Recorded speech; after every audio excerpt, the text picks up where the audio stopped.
嘿，大家好，我係 Ricky 阿生。哇，首先要多謝大家嘅反應啊，因為我上一次出咗一段第一次嘅髮型教學片，大家反應非常之好啊！喂，嗌下。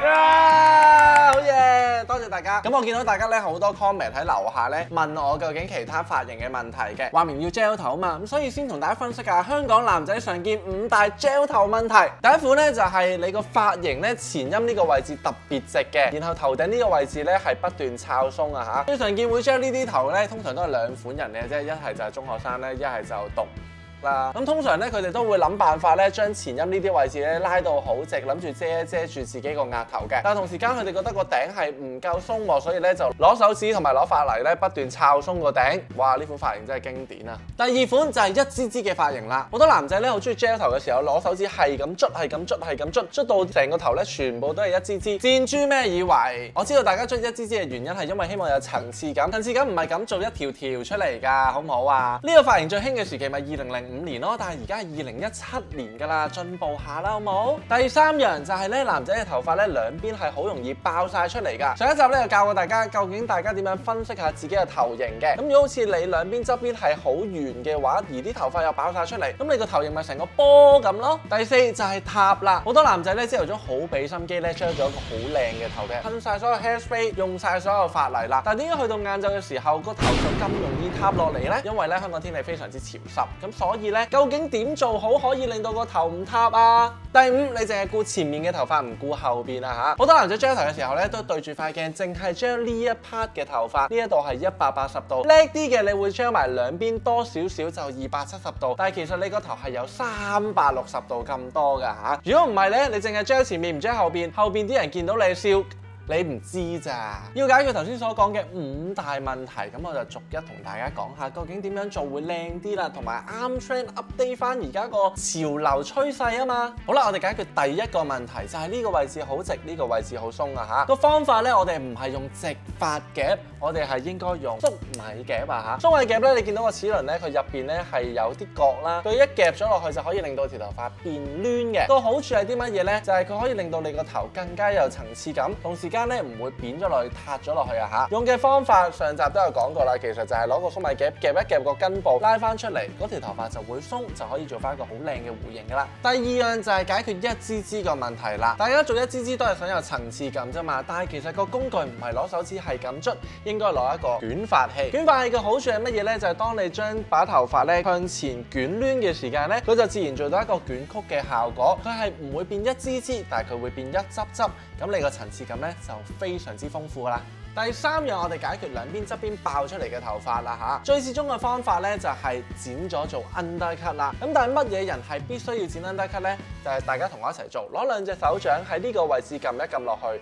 如果呢兩嚿骨係凸起嘅話咧，你就需要剪 undercut 㗎啦，得唔得？好啦，但係如果你又唔想剪 undercut，又想將兩邊嘅頭髮慢慢貼服翻嘅方法點做好咧？咁我哋咧就可以用呢一隻叫 whip cream 嘅嘢啦，又或者可以用一啲叫 living conditioner 保濕度好高嘅油分，甚至係水分滋潤翻你把頭髮，令到本身好硬身嘅頭髮咧變翻軟。再配合埋呢個風筒，由上面將個風吹落嚟，攞隻手掌撳一撳住佢，隔5秒再放開手，兩邊嘅頭髮就會自然垂低㗎啦。第四樣就係啲頭髮好快塌啦。好多髮型師咧剪完頭髮之後都會同你講啊，你記得咧要買一啲嘅鹽水啦，噴喺個底度。其實佢真係唔係 sell 你㗎，係因為香港嘅天氣真係需要用一啲打底嘅噴霧喺底。當你 gel 頭嘅時候咧，佢真係可以做到個髮型鞏固到1日㗎。我自己個人咧成日都有講喺片度講過啦，咁有2、3隻咧好中意用嘅，一就係 Sebastian 嘅呢隻 Texture Maker 啦，第二咧就係威拿 Amy 嘅呢一個 Body Crafter。咁咧就係幾時用咧？濕咗個頭之後噴晒落去，然後攞風筒吹，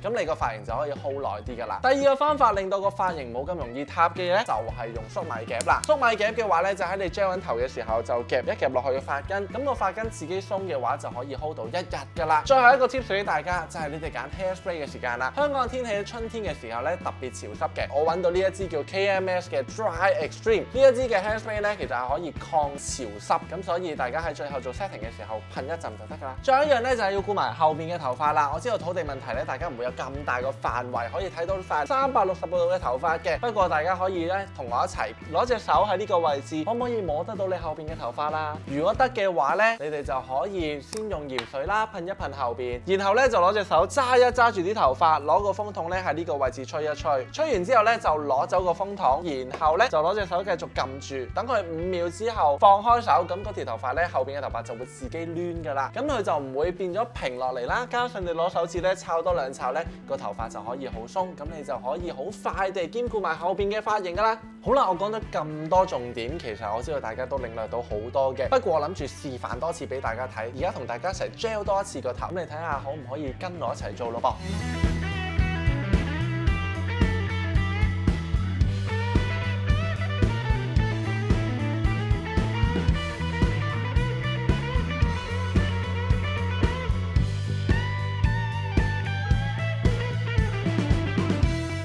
今日咧教咗好多唔同嘅方法去 gel 頭嘅，亦都解決咗好多男仔常見 gel 頭嘅問題，希望都可以解決到你嘅其中一個啦。如果你仲有其他問題嘅話咧，記住喺樓下 comment 度話我知啦。今日我教 gel 呢個頭咧係用咗非常之多咁多嘅步驟嘅，因為我本身個頭型咧係好奇怪㗎嚇，兩邊凸啦，個頭頂扁啦，後邊又扁啦。但係如果你都想分析下自己頭型嘅話，去翻上一集你就可以知道究竟點樣分析自己頭型㗎啦。另外身邊如果有朋友想學 gel 頭嘅話咧，記得 share 我條片出去俾佢哋啦。好啦，最後要記住啦 ，subscribe 我 YouTube channel， 我哋下一集再見，拜拜。